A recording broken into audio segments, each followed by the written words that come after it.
In 1918, a young Japanese chemistry student named Masataka Taketsuru boarded a ship to Scotland with a single mission: learn how to make whiskey.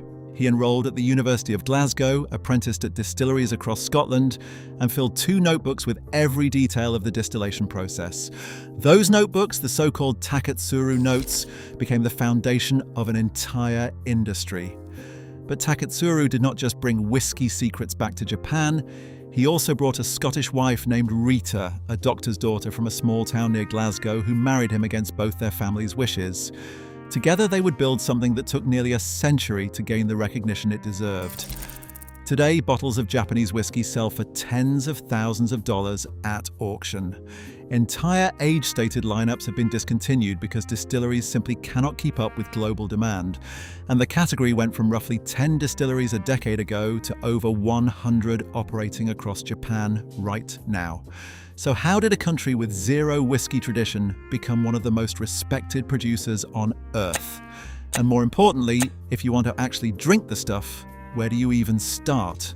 That's what this video is about. 5 levels of Japanese whiskey, from your first bottle to the ones you'll probably never find. Let's get into it. Before we start climbing, you need to understand something that changed the entire Japanese whiskey landscape. For decades, there were essentially no rules about what could be called Japanese whiskey. A company could import bulk scotch, bottle it in Tokyo, slap a Japanese-sounding name on the label, and sell it as Japanese whiskey. And many did. That all changed in 2021 when the Japan Spirits and Liqueurs Makers Association introduced labeling standards that finally defined what authentic Japanese whiskey actually is. The rules are straightforward. The water must come from Japan. The whiskey must be fermented, distilled, and aged for a minimum of 3 years in Japan. Bottling has to happen in Japan. And as of April 2024, these rules are fully enforced for all association members, which includes both Suntory and Nikka, the 2 giants of the industry. This matters because when you are shopping for Japanese whiskey, you now want to look for bottles that say Japanese whiskey on the label. Anything labeled as a world blend or product of Japan without that specific designation probably contains whiskey sourced from other countries. Not necessarily a bad thing, but not what most people are looking for when they spend a premium on Japanese whiskey. Now, let's talk levels. Number 5, Level 1, the gateway under $50.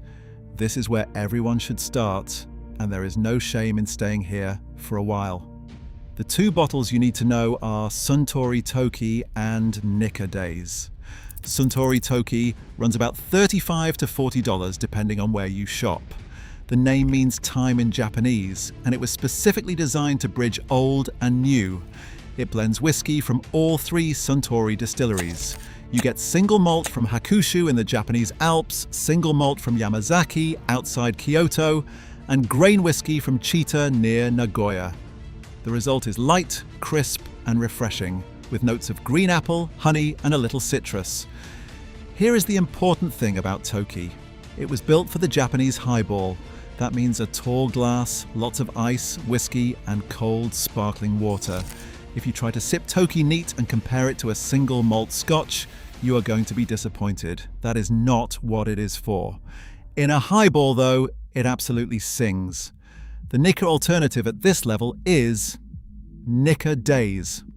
It sits in a similar price range, around $40 to $50, and it is likewise designed for everyday drinking.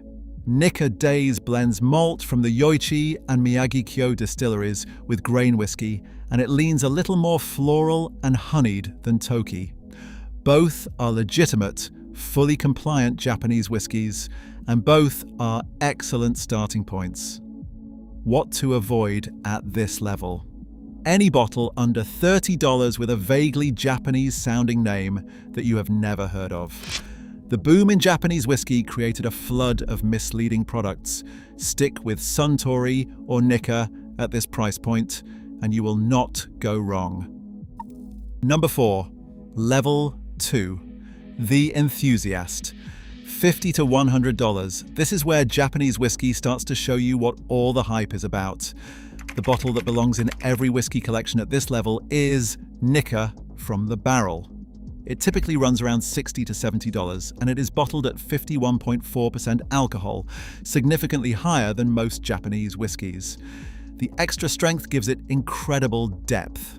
You get butterscotch, orange peel, coffee, and a spice that lingers long after you swallow. Whiskey Advocate has scored it 94 points, and it consistently wins gold medals in international competitions. The other essential bottle here is Hibiki Japanese Harmony. This is Suntory's flagship blend, combining malt whiskies from Yamazaki and Hakushu with grain whiskey from Chita. What makes Hibiki special is the cask program.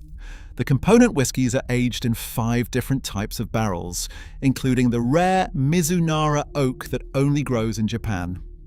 The result is elegant, floral, and layered, with notes of rose, lychee, and white chocolate. It runs $80 to $100, and it's worth every penny. One more at this level that most people overlook: Nikka coffee grain. Don't let the name confuse you. Coffee refers to the coffee still, a type of column still patented by an Irish inventor named Aeneas Coffee in 1830. This whiskey is made primarily from corn, and it tastes like a lighter, more refined bourbon. Vanilla, tropical fruit, toffee. Absolutely delicious, and usually around $60 to $70. The jump from level 1 to level 2 is massive. These bottles are designed for sipping, not mixing. Pour them neat, add a few drops of water, and take your time. If you're finding this helpful, hit subscribe. I cover spirits and whiskey breakdowns like this regularly. Now let's move into territory where things get serious. Number 3. Level 3, the connoisseur. $100 to $300. This is where you start tasting the individual character of specific Japanese distilleries, and where age statements start to matter. Yamazaki 12-year-old is the benchmark here. The Yamazaki distillery sits on the border between Osaka and Kyoto prefectures, at the confluence of 3 rivers, which creates warm, humid conditions ideal for aging whiskey. The 12-year-old is rich, fruity, and elegant, with dried fruit, vanilla, and a signature hint of Mizunara oak spice. Finding it at retail can be a challenge, and prices have risen significantly, usually hovering between $120 and $200 depending on your market. On the Suntory side, there is also Hakushu 12-year-old. If Yamazaki is the warm, fruit-forward side of Suntory's personality, Hakushu is the cool, herbal, slightly smoky counterpart. Hakushu's distillery sits in the Japanese Alps, surrounded by forest, and the whiskey tastes like it. Green apple, mint, gentle peat smoke, and a clean mineral finish. It was briefly discontinued in 2018, which caused a massive price spike. Suntory brought it back in 2021 as they caught up on stock.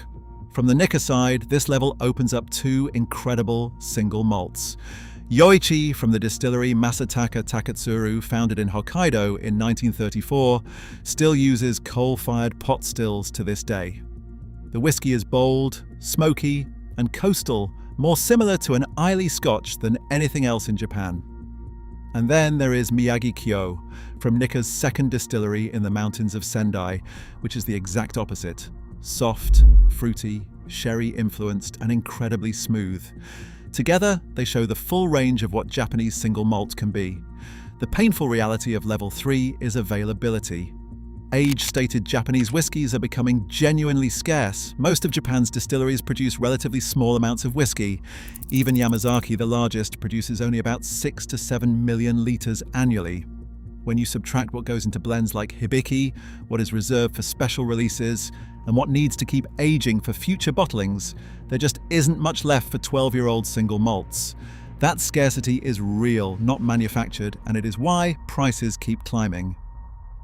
Number 2, Level 4, the collector, $300 to $1,000. Now we are in the tier where Japanese whiskey becomes genuinely difficult to find, and where prices reflect both quality and extreme demand. Yamazaki 18-year-old is the crown jewel of this level.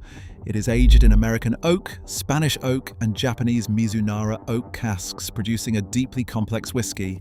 Expect dried fruits, raisins, dark chocolate, cinnamon, and a long oak finish. This bottle has won gold medals at the International Spirits Challenge multiple times, and it routinely appears on lists of the best whiskies in the world, regardless of origin. The price tells its own story. A decade ago, Yamazaki 18 cost around $200. Today, if you can find it at all, expect to pay $500 to $800 or more. That represents an increase of roughly 400%. Hakushu 18-year-old is the other single malt at this level. If you enjoyed the herbal, fresh character of Hakushu 12, the 18-year-old takes everything deeper.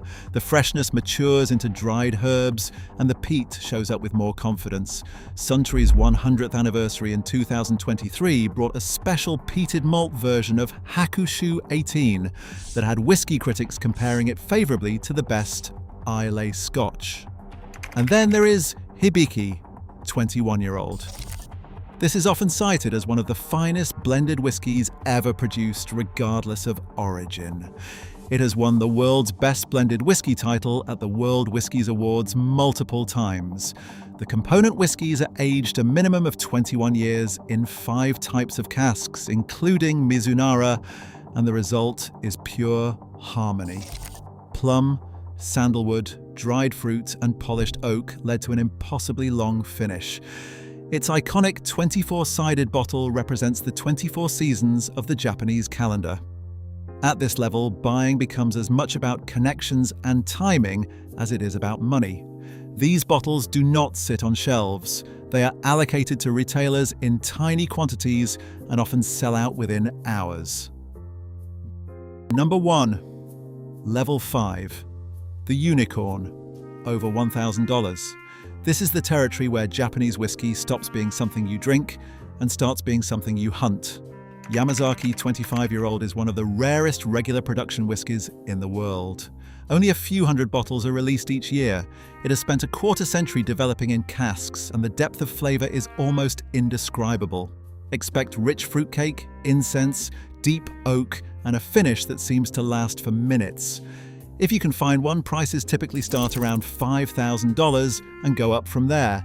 Hibiki 30-year-old is even rarer. Suntory has said publicly that the best way to try it might be at their tasting room at the Yamazaki distillery in Osaka. Retail bottles, when they surface, can command $10,000 or more. But the true unicorns of Japanese whiskey come from distilleries that no longer exist.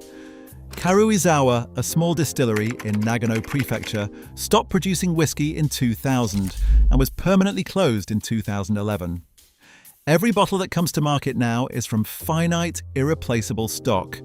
Karuizawa bottles regularly sell for 5 figures at auction, with some rare casks fetching over $100,000. And then there is Chichibu, founded in 2008 by Ichiro Akuto, a man who famously saved about 400 casks from his grandfather's Hanyu distillery before it was demolished in 2004. Chichibu's limited releases are tiny in production and enormous in reputation, and they have become some of the most coveted bottles in the entire whiskey world. So where should you actually start? If you have never tried Japanese whiskey, grab a bottle of Suntory Toki, a bag of ice, and some sparkling water. Make a highball. That is the way most people in Japan actually drink whiskey, and it is the perfect introduction.